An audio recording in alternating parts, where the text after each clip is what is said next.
Waalaikumsalam Gimana, warahmatullahi sehat wabarakatuh. apa kabarnya? Alhamdulillah sehat. Ini sebelumnya mau minta izin Bapak, Ya. saya mau wawancara sedikit. Siap. Ada tentang wawancara tentang pengambilan keputusan yang berbasis nilai-nilai kebajikan di sekolah. Jadi keputusan yang ambil di sekolah itu bagaimana cara proses pengambilan keputusannya. Mudah-mudahan lancar ke depannya ya Pak ya wawancara. Siap. Ya, Pak. Untuk pertanyaan pertama Bapak nih, pertanyaannya adalah selama ini bagaimana Bapak mengidentifikasi kasus-kasus yang merupakan dilema etika atau bujukan moral itu sendiri? Kalau yang dikatakan identifikasi berarti boleh dikatakan memilah dan memilih ya. Iya, betul. Artinya mana yang lebih urgen dalam hal etika. Etika kan biasanya dengan perilaku, dengan gerak tubuh gitu, terus dengan perilaku berbahasa gitu. Nah seperti itu. Nah, kalau dikatakan bagaimana cara mengidentifikasinya, artinya yang mungkin akan membentuk karakter siswa, tertuju pada siswa dulu, yang ke suatu saat akan membentuk karakter siswa yang lebih cenderung ke negatif, otomatis ya satu itu dipanggil dulu, tekniknya ya dipanggil dulu siswanya seperti itu, terus dikasih nasihati bahwa hal itu perilaku dari ucapan misalkan bahwa itu tidak boleh seperti itu. Terima kasih Bapak jawabannya nih. Pertanyaan yang kedua Pak, bagaimana Bapak menjalankan dalam mengambil keputusan itu sendiri, terutama kasus-kasus yang memang memiliki kepentingannya yang sama-sama benar atau memang sama-sama mengandung nilai kebajikan? Berkehidupan bersosial itu ada kepentingan pribadi dan kepentingan secara umum. Kalau ada kasus yang sama saya tidak akan mengutamakan kepentingan pribadi, tapi kepentingan umum dulu gitu loh. Karena kasusnya sama penting. Artinya apa? Supaya yang berkepentingan dengan sekolah ini akan terakomodasi kepentingannya apa, kan gitu. Tujuannya adalah mencerdakan hidup berbangsa melalui anak-anak itu, kan itu seperti itu. Jadi kepentingan apa dulu gitu? Kepentingannya secara umum dulu. Kalau untuk kepentingan pribadi ya nantinya egois termasuknya, itu sesuatu hal yang tidak baik, kan gitu ya. Jadi kalau kepentingan dilihat dulu kepentingan umum, kepentingan khusus. Kalau kepentingan umumnya secara apa? Secara global. Kepentingan umum, kepentingan siswa, kepentingan guru, gitu kan.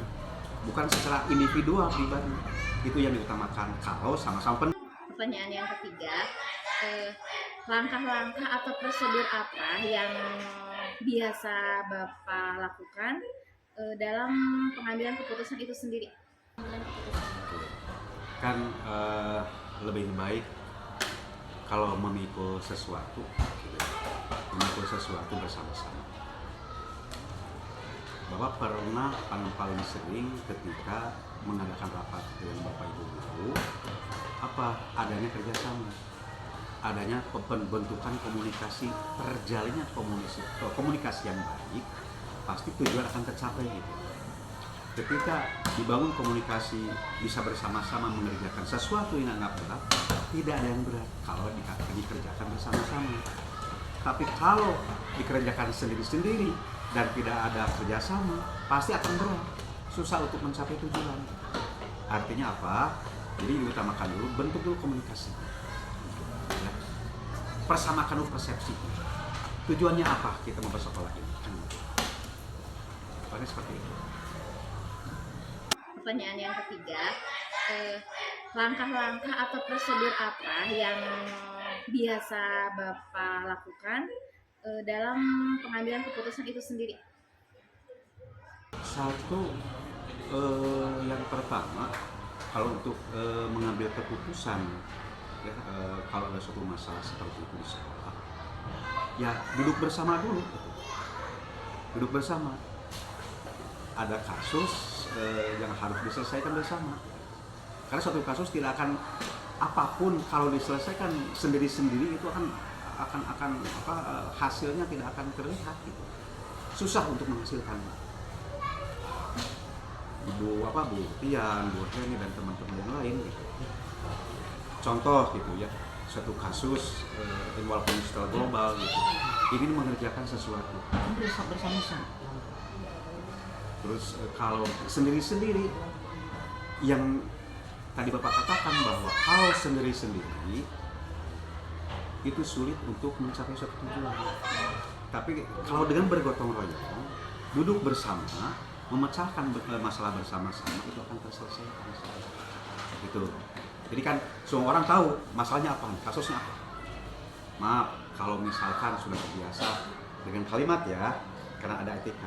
Dengan kalimat, misalkan bilang anjing, anak. Orang kan sudah pada tahu semua. Ya Bapak artinya kalau kelas berapa nih yang seperti bilang seperti itu? Ya, bro yang Bapak ibu gurunya.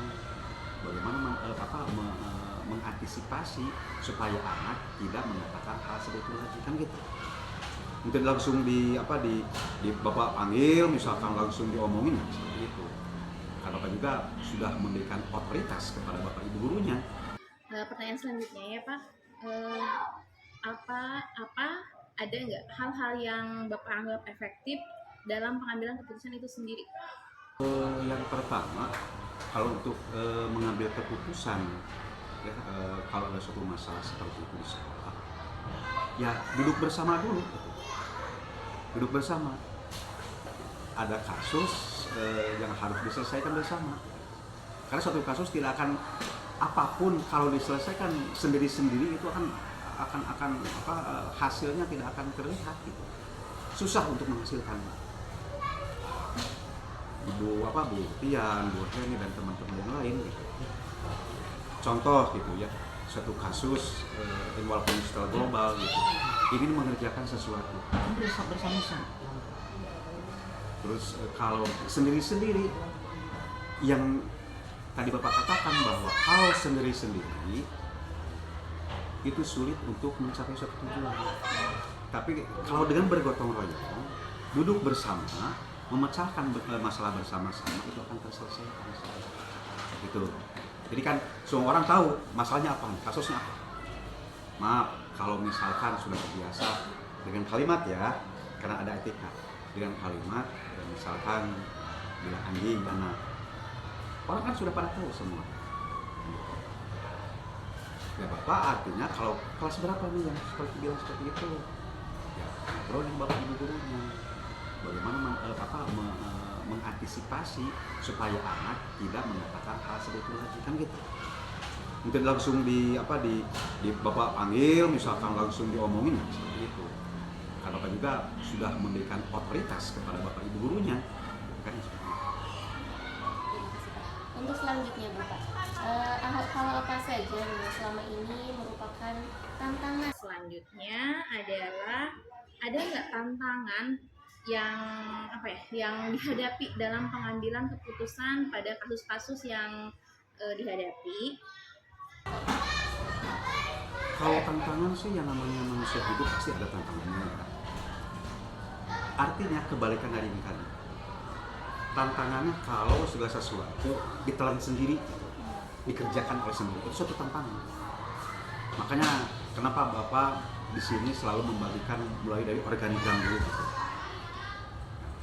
Kalau ujung-ujung nunjuk misalkan gitu, terus ibu ini ngajar kelas 4, dia ngajar kelas berapa seperti itu, ujung-ujung ditunjuk begitu gitu.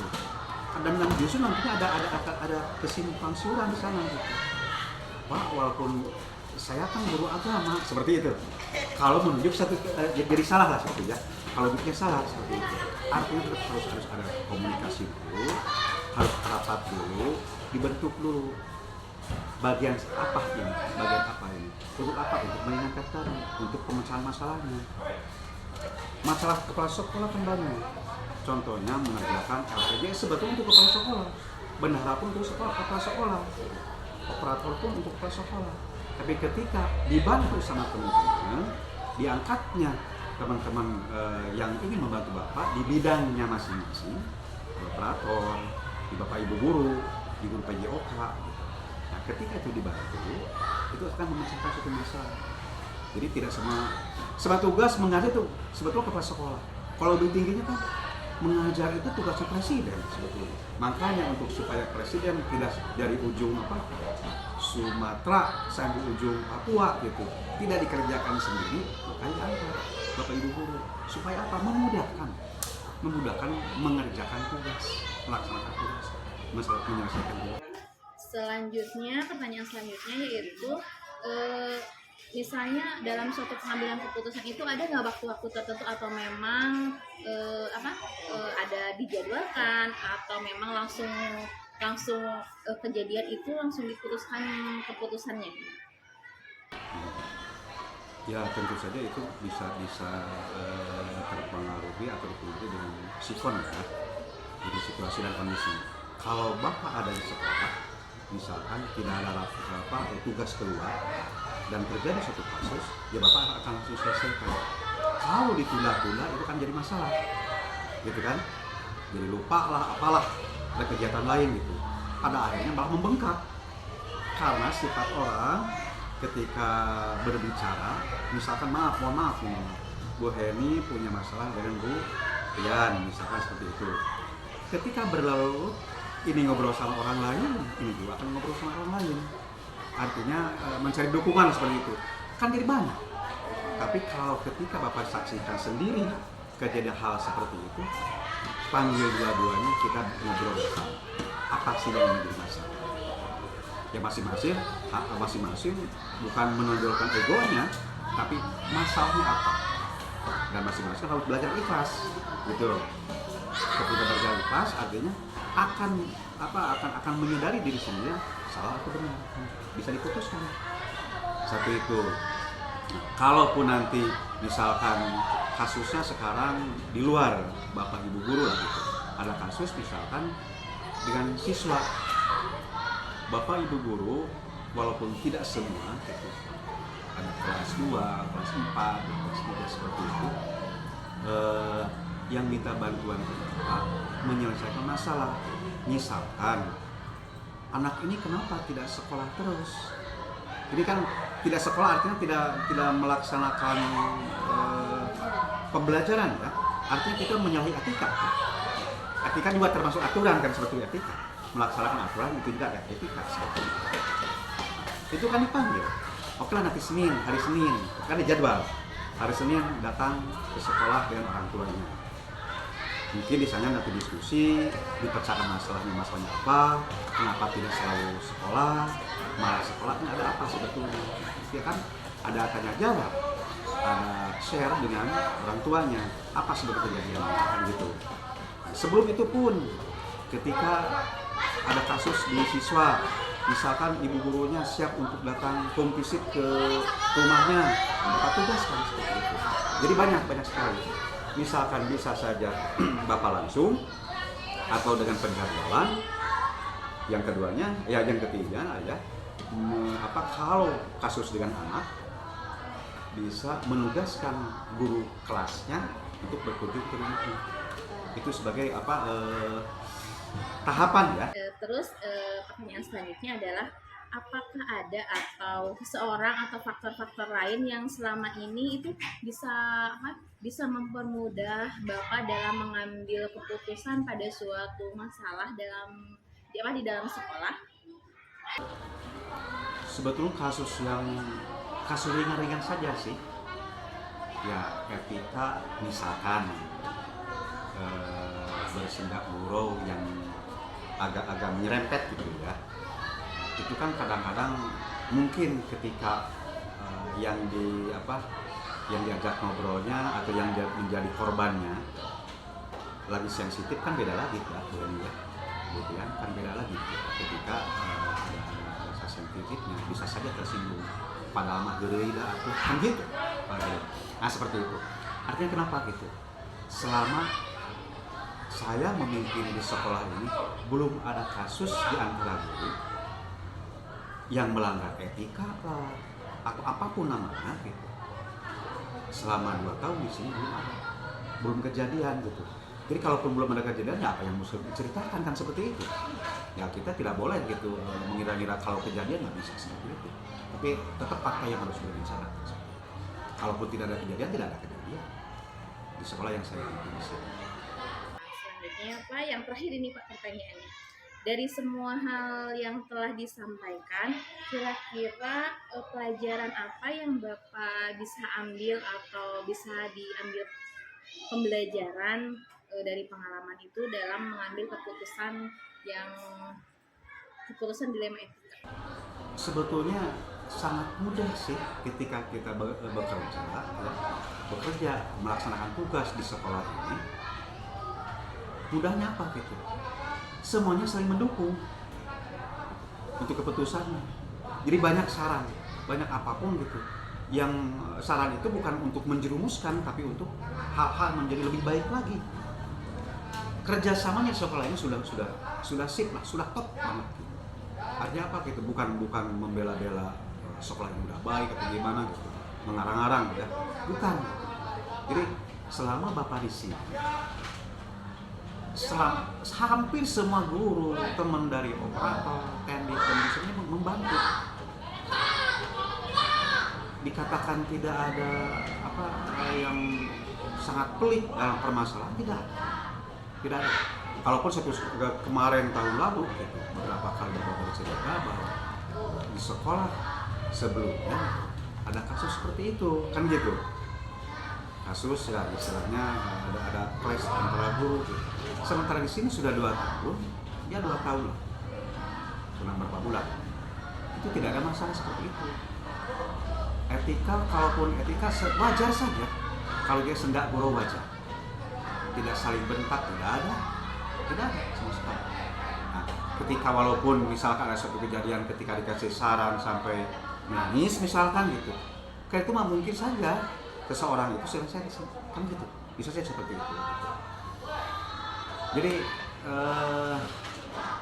untuk memecahkan masalah etika karena tidak kejadian, ya bingung juga untuk menjelaskan ya. Karena tidak ada kasus di sini gitu ya. Tidak kasus yang sangat sensitif sekali gitu, sehingga harus mengumpulkan Bapak Ibu dulu, mengumpulkan yang bermasalah untuk didamaikan ya.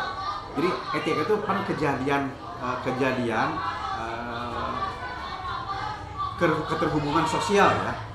Etika itu seperti itu, hubungan sosial di antara guru, kepala sekolah, terus siswa, terus orang tua juga kan gitu.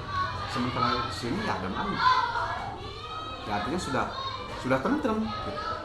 Jadi etika tidak ada yang sampai dengan ya membentak atau apalah gitu ya, sehingga dikatakan tidak pantas di satuan pendidikan terjadi hal seperti itu kan gitu, seperti itu. Ya alhamdulillah tidak kejadian seperti itu. Itu berpendapat Bapak seperti itu ya. Bukan untuk membaik-baikan terus dilaporkan kebaikannya saja, bukan. Tapi real itu kenyataan seperti itu. Oke, itu aja. Itu Bapak pertanyaan terakhir dari saya. Terima kasih atas waktunya. Sama-sama. Terima kasih atas pengalamannya. Siap. Berbaginya. Mudah-mudahan pengalaman Bapak kisah dalam mengambil keputusan semoga bisa saya terapkan. Amin. Terutama mungkin bagi saya sih dalam pemimpin pembelajaran di kelas ya Pak ya. Bahwa dalam pengambilan suatu keputusan itu yang paling utama itu komunikasi sama musyawarah lagi ya Bapak ya. Jadi biar sama-sama baik buat semuanya. Betul. Terima kasih Bapak buat pembelajarannya. Sehat selalu. Amin. Sama-sama harus sehat. Terima kasih Bapak Ya. Sukses ya. Amin. Bu Heni sukses, Bu Tiana sukses ya. Oke. Assalamualaikum warahmatullahi wabarakatuh.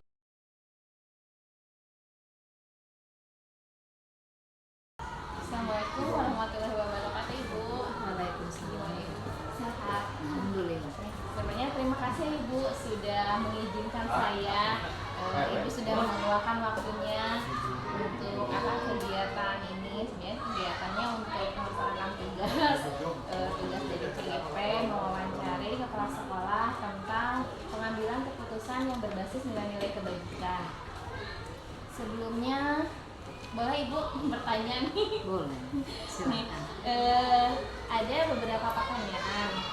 Yang pertama itu bagaimana ibu sebagai kepala sekolah sendiri mengidentifikasi kasus-kasus yang berhubungan dengan dilema etika atau bujukan moral ibu? Berkaitan dengan kasus Dilema etika sama ya bujukan moral. membutuhkan. Pada dasarnya sebagai seorang pimpinan sudah pasti dituntut untuk membuat keputusan-keputusan yang baik sifatnya insidental atau memang terencana ataupun tidak terencana. Dan kalau yang dikaitkan dengan tadi dengan dilema etika itu sudah pasti kami alami sebagai pimpinan, dimana kita akan berbenturan dengan aturan yang ada, dengan hukum yang ada, dengan nilai-nilai yang ada, tapi juga akan berbenturan juga dengan sisi manusiawinya. Mungkin itu. Makasih ya Ibu. Jadi mungkin kita lihat lagi ya Ibu ya, dari sisi mananya dulu. Untuk pertanyaan selanjutnya, bagaimana Ibu mengambil keputusan itu jika memang dari keputusan Ibu yang tadi itu yang mengandung dilema etika itu antara keputusan yang satu benar, yang satu lagi memang benar Ibu. Kira-kira Ibu lebih mengedepankan yang mana Ibu? Kalau misalnya satu Ibu keputusan yang Ibu ambil itu antara benar sama benarnya. Benar sama Iya, benarnya. jadi satu sisi ada dua pilihan nih keputusannya. Yang satu sisi itu keputusannya memang dianggap benar juga, yang satu lagi dianggap benar juga. Nah, untuk mempertimbangkannya itu Ibu lagi mempertimbangkannya itu dari sisi mananya lagi? Kalau misalnya kita harus mengambilkan keputusan yang dihadapkan pada tadi benar, menurut sisi A benar, menurut sisi B juga benar. Lalu mana yang kita ambil? Nah, kalau berdasarkan pengalaman, kita harus melakukan skala prioritas, gitu. Dimana dari A dan B yang harus saya ambil itu, mana sih yang keputusan ini bisa mendatangkan kebaikan untuk semua pihak. Nah, disitulah keputusan itu yang akan kita ambil. Karena dengan mempertimbangkan kebermaknaan atau manfaat untuk semua pihak, insya Allah keputusan itu akan berhasil gitu untuk menjadi sebuah keputusan yang baik. Jadi lebih skala prioritas ya Ibu ya. Jadi memang meskipun dua-duanya benar, meskipun dua-duanya baik, jadi dilihat lagi mana yang memang paling baik dan paling benar. Ya. Si Ibu. Terus mungkin sebelum Ibu memutuskan mana nih yang tadi mempertimbangkan baiknya itu dan skala prioritas juga, ada nggak langkah-langkah yang Ibu ambil buat ini keputusannya sebaiknya yang ini sebaiknya ini, langkah-langkah yang Ibu ambil itu seperti apa Ibu? Nah, sudah pasti sebelum kita mengambil sebuah keputusan, kita harus melalui tahapan dulu. Salah satunya yaitu tentang fakta yang ada dari permasalahan atau kasus yang muncul. Saya sebagai pimpinan harus tahu betul apa sih yang terjadi yang sebenarnya, lalu pemicu dari permasalahan itu apa, lalu kira-kira apa sih yang membuat permasalahan itu lebih muncul lagi. Jadi semakin mengkerucut gitu permasalahannya itu, si pemicunya semakin mengkerucut, baru kita ambil ternyata masalah ini muncul atau kasus ini muncul karena diakibatkan oleh ini yang tadi yang ternyata. Saya ambil contoh misalnya kenapa anak ingin, kasus yang pernah saya alami, kenapa orang tua ingin memindahkan anaknya dari sekolah ini. Nah, ternyata diketahui setelah kita analisa latar belakangnya, fakta yang ada, diketahui permasalahannya ini, sehingga akan terjawab dengan kalau permasalahannya ini solusinya kira-kira ini bisa 1, bisa 2, bisa 3. Jadi artinya kita harus tahu dulu fakta yang ada, fakta yang pemicu menjadi permasalahan. Jadi dengan mengumpulkan fakta, mengumpulkan data, jadi permasalahannya lebih jelas lagi. Jadi Ibu pun dalam mengambil keputusan lebih yakin dan solusi yang kita ambil itu kena gitu. Lebih baik buat semuanya ya Ibu. Lalu Ibu pertanyaannya selanjutnya, selama ini dalam mengambil keputusan yang tadi nih udah sesuai langkah, sesuai tadi skala prioritas, mengumpulkan data, ada nggak yang paling Ibu anggap paling efektif dalam memutuskan suatu masalah yang tadi sebagai contohnya kasus Ibu tadi, langkah apa sesuatu yang paling efektif yang Ibu anggap oh berarti dengan ini langsung kita bisa memutuskan sesuatu itu? Menurut saya yang pertama itu perlu, tadi data itu pasti. Yang kedua komunikasi. Jadi komunikasi antar semua pihak yang terlibat. Sebagai contoh tadi, kalau di kasus saya itu siswanya kita ajak ngobrol, orang tuanya kita ajak ngobrol, lalu saya juga melibatkan guru, baik itu wali. Terima kasih Ibu, itu pertanyaan terakhir. Terima kasih buat waktunya ya Ibu. Terima kasih juga Sama-sama. jawabannya. Semoga jawaban dari Ibu, pengalaman dari Ibu bisa saya terapkan nanti. Semoga. Iya. Terima kasih karena saya pun sebagai tim pembelajaran ya Ibu, untuk murid-murid saya semoga ya jika menghadapi kasus yang sama bisa menyelesaikan hal seperti yang Ibu tadi. Lebih berkomunikasi lagi intinya ya Ibu. Terima kasih Ibu, semoga bisa bertemu kembali. Hatur nuhun Jangan Ibu. pernah berhenti belajar. Amin. Hatur nuhun Ibu, sehat-sehat Ibu. Sama.